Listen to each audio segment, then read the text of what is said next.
ancient biblical prophets wrote about the future. Today, theologians are poring over those scriptures with a firm belief that their prophecies are coming to pass. Journey now into the world of eschatology on Prophecy in the News with author and lecturer J.R. Church. Gary Stearman has written an article for our October 2007 magazine called The Days of Noah. Are They Here? I especially like his subtitle, The Advent of Alien Technology. It's going to be a fascinating program today as we discuss with Gary Stearman his article here on those ancient angels who came down and taught men things that they shouldn't be learning. Gary? Well, J.R., this is the first of perhaps several articles on this subject. It's biblical in scope. When you mention alien technology, you might be thought to be talking about science fiction. You might be thought to be talking about some new age imagination. We're taking our texts from the Bible. We're examining what the Bible has to say, and we're trying to shatter modern myth, J.R. There is a modern myth that we all sprang from cavemen, Neanderthals, Cro-Magnons, all of those guys that used to run around in animal skins and carry clubs. Yes. And we are supposed to be ascended from the cavemen. And first they learned to sharpen sticks and make fire, and then they learned to make arrowheads and up and up and up. That was their technology. Well, the Bible differs greatly from that narrative. The Bible tells us that, in fact, humanity is descended from superior men. And the first of those superior men was Adam himself. Adam named all the animals. He did. So he had to be intelligent. And God came down and visited with him in the cool of the evening. I don't know how long this went on. We don't know exactly when Adam and Eve sinned against God and were basically kicked out of his animal preserve called the Garden of Eden. Mm-hmm. But there was a garden. It was a perfect place, and Adam and Eve were kicked out of it. We don't know exactly when. But Gary, when he was about 450 years old, according to these ancient sources you've cited here, mm-hmm. fallen angels came down to Mount Hermon and began to teach men alien technology. Tell us about that. Absolutely. Alien technology. And we're talking about technology such as those things having to do with the management of agriculture, the forging of advanced metals, metallurgy. As a matter of fact, I'm going to read from the book of Enoch, chapter 8, starting in verse 1. And again, I want to caution that we don't read this the way we read the Bible. This is not canonized scripture. But it does provide us a history of sorts. And Jude, of course, quotes from the book of Enoch. And we have here a fallen angel named Azazel. That's an interesting name. Azazel taught men to make swords and knives and shields and breastplates, and made known to them the metals of the earth and the art of working them, and bracelets and ornaments, and the use of antimony, and the beautifying the eyelids, and all kinds of costly stones, and coloring tinctures. We're talking chemistry here, mm-hmm. and metallurgy. And the next verse says, and there arose much godlessness, and they committed fornication. They were led astray and became corrupt in their ways. And then we have another angel called Semyaza. He fell, and he taught men enchantments and root cuttings and the resolving of enchantments. So we have another angel named Barachiel, who taught astrology, and another angel, Kokabel, who taught the names of the constellations, and another angel named Ezekiel. Now, it wouldn't be the same as Ezekiel, the prophet, taught the knowledge of clouds, the signs of the earth, the signs of the sun, Sariel, the course of the moon. J.R., you could read and read, but I'll stop right there. It's very clear that Enoch believed that these fallen angels came down and gave man forbidden knowledge. Now, we call that science today. Yes, we do. We look at the nightly news. They can tell us when the clouds are coming, when bad weather is coming. They chart, the various weather patterns around the world. Mm-hmm. We would not regard that as as forbidden knowledge today. No, we wouldn't. Why was it back then? Because, J.R., the more we read, the more we discover that forbidden knowledge was also coupled with forbidden power. Power that has since been lost, I believe, in the flood of Noah. This brings us to a myth, but I think it's a myth with historical roots. The Greeks talk about a god named Prometheus. In Greek, the word Prometheus means forethought, someone who takes thought and then does something. Well, Prometheus is the god who brought fire to man. Supposedly, he took a fennel stalk, he went up into the regions of heaven, and he set that stalk afire with heavenly fire. He stole that fire, he put it inside of his garment, and he came back down to earth, and he gave it to man. Now, this was not just the kind of fire we think of when we think of campfire or a stick on fire. This was fire that provided some kind of power. It was a power not only scientific or chemical or physical, but it was also metaphysical. That is, it seems to be associated with the ability to do supernatural things, the fire of the gods. And for this, Prometheus was severely punished by Zeus. He didn't want that fire to be stolen and taken down to earth. Prometheus was strapped to the top of the mountains.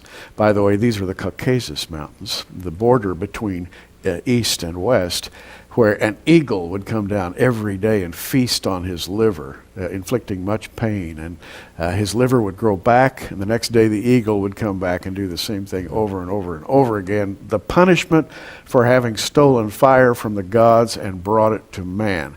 J.R., there's war in heaven. The Greeks talked about it. Enoch talked about it. The Bible talks about it. It goes on to this day. War in heaven. War in heaven. A fascinating part that I have noticed in the book of Matthew, when Jesus said, "No man knoweth the day nor the hour, no, not the angels of heaven, but my Father only."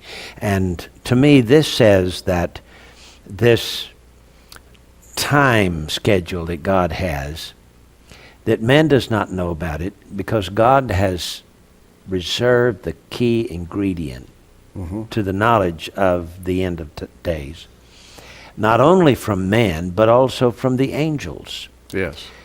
Because if the angels had known why Jesus came the first time, for the purpose of dying for the sins of the world, he would never have had entered into Judas Iscariot and betrayed Jesus and saw to it that Jesus was crucified.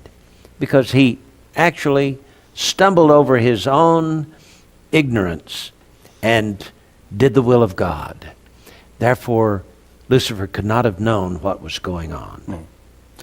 There is plotting, planning. There is point and counterpoint.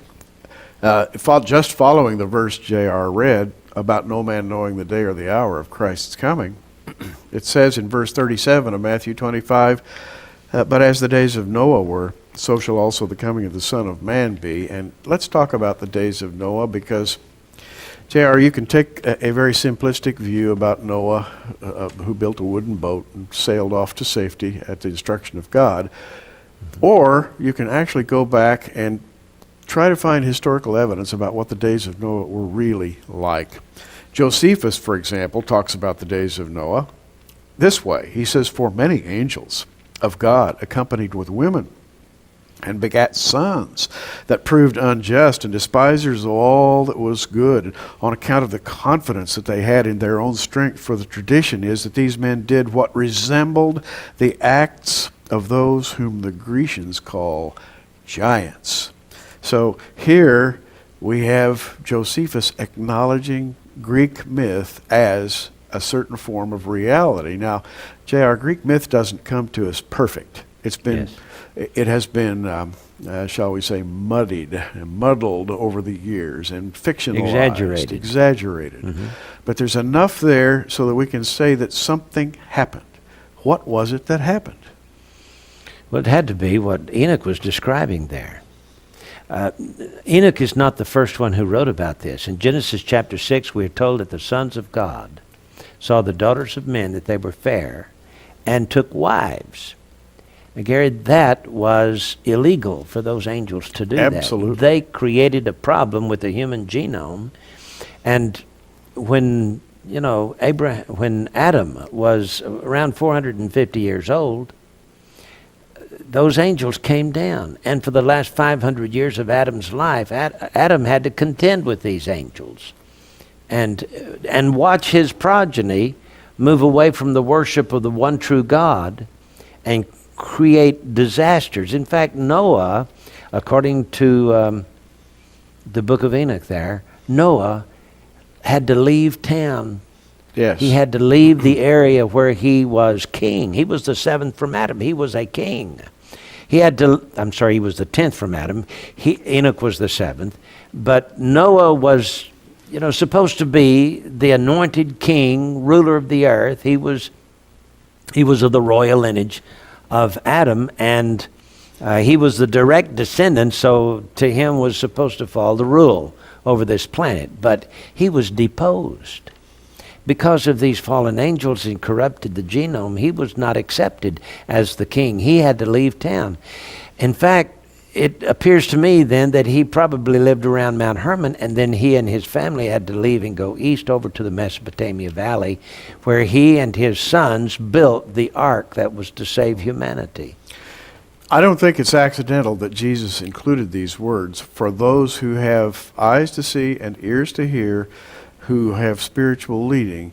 I think we are led to try to understand what the days of Noah were really like so that we would know what it was going to be like in the days of the coming of the Son of Man. And JR, I believe, based upon what we're seeing today, that there is another invasion from heaven, similar to the one in the days of Noah, in which the fallen ones are coming back again and preparing for the time we call the tribulation, when they'll cause no end of harm on earth. Now, this article that we're talking about is in the October 2007 Prophecy in the News magazine, where we have much more detail than we can talk about here today. JR is going to tell you how you can get your own copy of Prophecy in the News. Just call the phone number at the bottom of your screen and ask for it. It's the October 2007 edition of Prophecy in the News.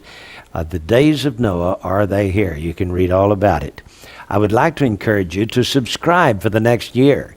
To me, the next 12 months are going to be very exciting months, because this is the sabbatical year in Israel and in the Jewish calendar. And so if you will subscribe for a year to Prophecy in the News magazine, I want to send you 4 books. The books that we have authored and published: Hidden Prophecies in the Song of Moses, The Mystery of the Menorah, Guardians of the Grail, and They Pierced the Veil and Saw the Future. These 4 books, a $48 value, I'll send them to you for free. Absolutely free is our way of saying thank you for subscribing to Prophecy in the News magazine for 1 year. The subscription price, $34.95. That will include the cost of mailing these books to you. So call today, will you? Call the phone number at the bottom of your screen and order Prophecy in the News. And if you'd like to read this article, be sure and mention to the operator when you call to subscribe that you want to begin with the October 2007 issue. We'll be glad to send it to you. Gary? The Greeks had a myth. It was the myth of Atlantis, as preserved by Plato, and in a dialogue called the Critias. And I'm holding here the Critias, and I want to read from the Critias concerning the city of Atlantis. And JR, this is just to show that even the Greeks had some, although muddled and confused understanding of what the Bible talks about as Noah's flood. Nevertheless, they had their own historical memory of this event. Plato writes, as for the city itself, that's Atlantis, it was laid out at the time in the plan that I will now describe. First of all, the Acropolis was very different than it is now. A single night of torrential rain stripped the Acropolis of its soil and reduced it to bare limestone in a storm that was accompanied by earthquakes. Before the destructive flood of Deucalion, this was the third such cataclysmic storm. Without reading the rest, Plato then goes on to describe the storm that ultimately destroyed Atlantis. It rained without ceasing. the ocean whipped up, earthquakes happened, and Atlantis sank into the sea. Now, does this sound familiar to you, having read the Bible? The flood of Noah. Yes. It has to be what he's talking about there. Yes. And even though Plato said it was some 9,000 years ago, he Right. got this information from other people. Yes. And you know how people are prone to exaggerate, especially the Greeks. Especially the Greeks. It was Flavius Josephus who said Herodotus is the father of lies. That's what he said. Yes, that's true. And of course, the Greeks said he was the father of his history. He was the one who tells us about the ancient past. Well, Josephus had other ideas about it. The neat thing about the Jewish historians is they did not allow themselves to exaggerate. The Yes. Bible, the Bible historical portions are accurate. The books of Moses, in fact, and I'm convinced that the 5 books of Moses, the Torah, are letter perfect in their historical accuracy, right down to every jot and tittle, as it was put later on. Well, let's talk about Atlantis for a few Okay. minutes and what happened there. Now, Atlantis, fascinating that according to Plato, again in the dialogue known as the Critias, he writes this. He says, "So it was that Poseidon," now Poseidon was the god of the sea, "received as one of his domains the island of Atlantis, and he established dwelling places for the children that he had fathered of a mortal woman, in a certain place on the island that I shall describe."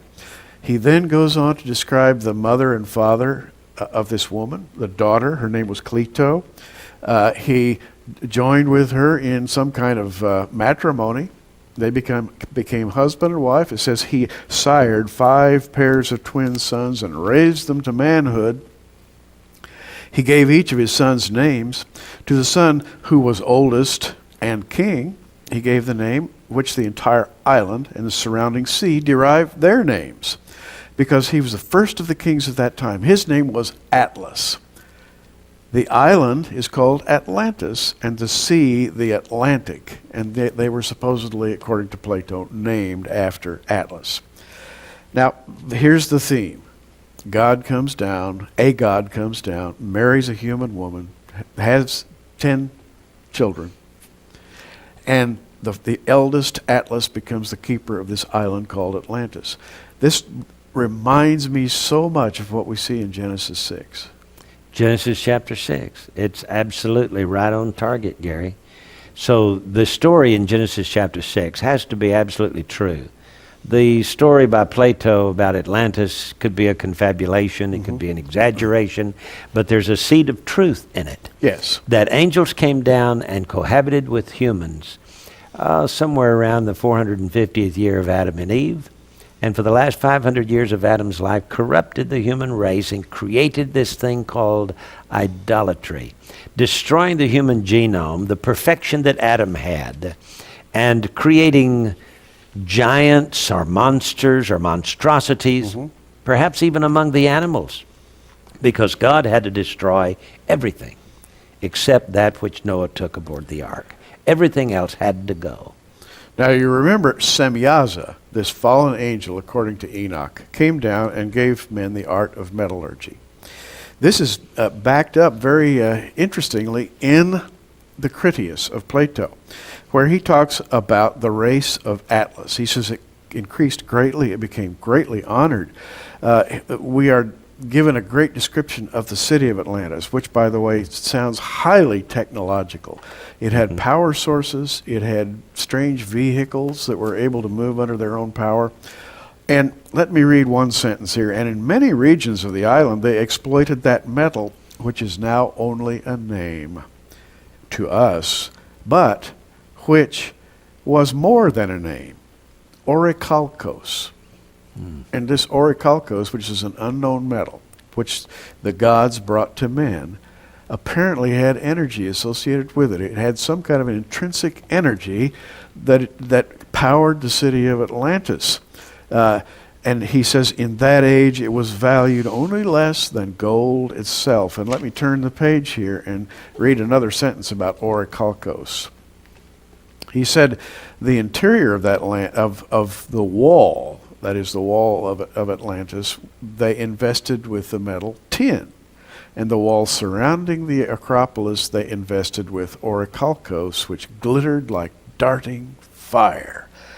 This strange unknown metal had fiery properties, and it reminds me of that god who stole fire and brought it down Prometheus. to mankind. Prometheus. How about that? JR, what can I say? This is an exciting study because Jesus said these things are going to begin to happen again as the days approach. Yeah. Now, if you think all of this is just the confabulation of an ancient Greek philosopher, let me remind you that there are a few things around on the planet Earth today that remind us of a pre-flood environment. Mm-hmm. And let's talk about Machu Picchu down in Peru for a few moments, Gary, and tell us about the silver located in the museum there. Oh, yes, as a matter of fact, the city of Machu Picchu in Peru, very high up in the mountains, is made of cut stone. And it's thousands of years old. And the stones, which are intricately cut, perhaps you've seen pictures of it. In fact, we may find one to put on the screen for you. JR, these stones are so intricately cut and fitted that you can't even put a sheet of paper in the cracks between the stones after all these years. No one knows how they were done. Some of these stones weigh thousands of tons. There's a museum at Machu Picchu that has ancient silver work. And it's not a museum that's open to the public. I know an individual who was allowed to visit it. It's full of silver statuary and castings. The silver is thousands of years old, and it does not corrode. It is not like most silver that develops a black surface. It stays shiny, and no one knows the metallurgical process by which it was formed, but it is said to have been formed literally thousands of years ago by an unknown group of people. Amazing. So here we have silver that does not tarnish. Right.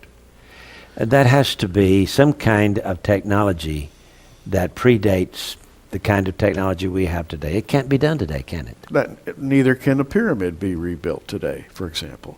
Neither could the Baalbek Acropolis be rebuilt today. The flooring stones in the Baalbek Acropolis are so large they couldn't be handled by any piece of machinery now in existence. Baalbek, of course, being close to Mount Hermon in Lebanon. Yes. Mount Hermon being the place where the book of Enoch says those fallen angels came down, and that was their point of entry into this world. The gate of the fallen angels. As a matter of fact, if you want to check a back issue of Prophecy in the News, J.R. wrote about that very subject 3 months ago. Mm-hmm. Well, this forbidden knowledge then that came to early man, which was the subject of metallurgy, how to form metals, how to make instruments of war, which, by the way, was one of the prime reasons, I guess, they came down. They created wars among men. And then there were the roots and herbs. This is a forbidden fruit. I guess they showed men how to make a still and ferment grape juice and what have you. And so all of these things were, in those early days, forbidden, especially the offspring. They destroyed the human genome, and it took Noah, who was perfect in his generations, to repopulate the planet. J.R., there's a bottom line, and Plato writes something fascinating because the Critias comes to an abrupt halt. This is the dialogue concerning Atlantis. And Zeus was very angry. Now, Zeus was the king of the gods, and we don't believe in an actual Zeus, but the Greeks did. Well, we're talking Satan here, you know. Yes. Zeus in Revelation chapter 2 is called Satan. Absolutely. Go Okay, ahead. so we do believe in an actual Zeus, if we call him by a different name. The closing words of the Critias, yet inwardly, the people of Atlantis were filled with an unjust lust for possessions and power. But as Zeus, god of the gods, reigning as king according to law, could clearly see this state of affairs, he observed this noble race lying in this abject state, and resolved to punish them and to make them more careful and harmonious as a result of their chastisement. And to this end, he called all the gods to their most honored abode, which stands in the middle of the universe, and looks down upon all that has a share in generation. And when he had gathered them together, he said, and that's where the manuscript ends. Oh. What he said. But the obvious intent is that he was going to punish them by destroying their world. Now, in this respect, Plato agrees with the Bible. This is exactly what we have in Genesis 6, when God looked down on the earth and he saw the abject state to which man had fallen, and he said, it grieves me at my heart that I'm going to have to destroy these people. I submit to you that Plato may have gotten his ideas from the books of Moses, Yes. which came long before Plato wrote his dialogues. Amazing. And yet we have these fallen angels that came down to the earth and gave alien technology, or technology from the other world, this fire, by the way, that does not exist today on planet Earth. That's correct. If I understand it. And yet, we have some tales of these UFOs that are sighted that they look like they are alive. Yes. So it's some kind of a machine that appears to be alive. Is this the kind of fire that Prometheus stole? A heavenly fire, if you will. Now, we are besieged with a contemporary mythology. Call it a science fiction mythology, if you will. A flying saucer mythology. It's widely believed that we're being visited by people from other galaxies and so on, and they come down and they flit about, and they never really stop so that you can see them. But there are many, many stories about them, all under the heading of mythology. J.R., I think they're fallen angels. I think they are fallen creatures. They are masquerading as visitors from outer space, but they're the very same people who visited Earth in ages past. So the big question is, what about modern technology? May I remind you that just a little over 100 years ago, the fastest thing was a 4-footed horse. Isn't that right? That's true. So here we have, in the last century, an absolute explosion of knowledge. And we could not honestly say that it is all upright. There's some alien or forbidden knowledge among them, surely. But I tell you what, Jesus has to be coming back soon, just as the days of Noah were. Amen. So trust him today. He's your only hope. This is J.R. Church and Gary Sturman. Until next time, keep looking up.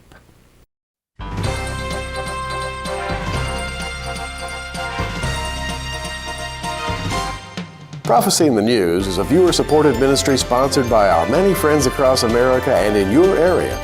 For your gift of $10, you can receive a special edition of our current program on audio tape, or for a gift of $20, we'll send you our programs on videotape.